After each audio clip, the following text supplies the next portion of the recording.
Well, the first scrimmage of fall camp is in the books. We're talking with head coach Jeff Choate. And coach, let's just start with your overall impressions of the day. Just thought it was a good exchange, good first exchange. You could tell these guys were nervous. They were out here way too early. It was hot, and I think that maybe affected, that performance anxiety curve is something you got to learn. And our veteran guys kind of knew the deal, but a lot of our freshmen and newcomers were excited, and that was great to see.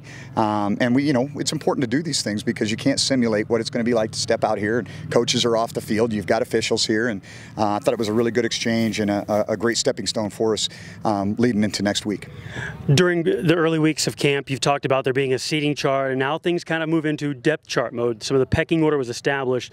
Where did you see some of the clearer definitions in those battles? Yeah, well, I think that's going to be probably a lot what I'm going to go do right now, which is go in with the staff, and we're going to grade the film and watch it and see where we're at. Off the top of my head, I just know there's some things that we were keeping close eyes on. That Sam linebacker spot with Hadley and Blue Chapman at the post safety. Jacques Allen and JoJo Henderson are in a tight competition there. That fifth offensive line spot. I mean, there's some specific things that we'll definitely be paying close attention to. And then, of course, the quarterback battle. You have 5 quarterbacks, 2 of them wearing red jerseys on Saturday. How did you make the decision to go with Troy and Travis as the 1 and the 2, or maybe the top 2 that were wearing red? Yeah, I think it's just their overall production and where they're at in terms of understanding the offense. And, Tucker, I thought, did a nice job with the 2s today. But just, body of work, we had to have a starting point. And I think those 2 guys just athletically are different than some of the other guys that we have in that competition. And, while I'm sure the defense would have loved to have blue jerseys on them, discretion is the better part of valor. We need both those guys on Saturday. Everybody's talked about the quarterback battle, but to me, one of the more important ones on the team is at running back. There's so many new faces in that room. What did you learn about the running backs today? I learned that Isaiah Fonse will finish runs.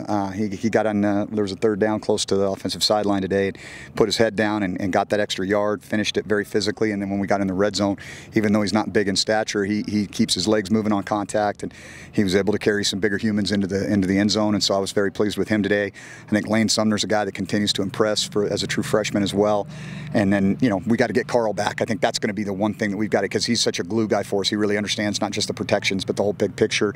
And I thought Tyrell did some good things today, but he got nicked a little bit, so we held him out for about the second half of the scrimmage. There's been a lot of excitement about the defense, especially the front 7, and then some of the newcomers on the back end. What did you make of the defense's day today? I'd say probably not up to our standards in some regards. I think there was definitely individuals that played well, but just the energy wasn't quite there. And I think some of that credit goes to the offense. They executed pretty well, and you're going to have those ebbs and flows sometimes during fall camp, and it's good to see. I did like some of the things I saw in the red zone period in terms of them tightening up, but I think overall, we can perform better as a unit than we did today, and we will.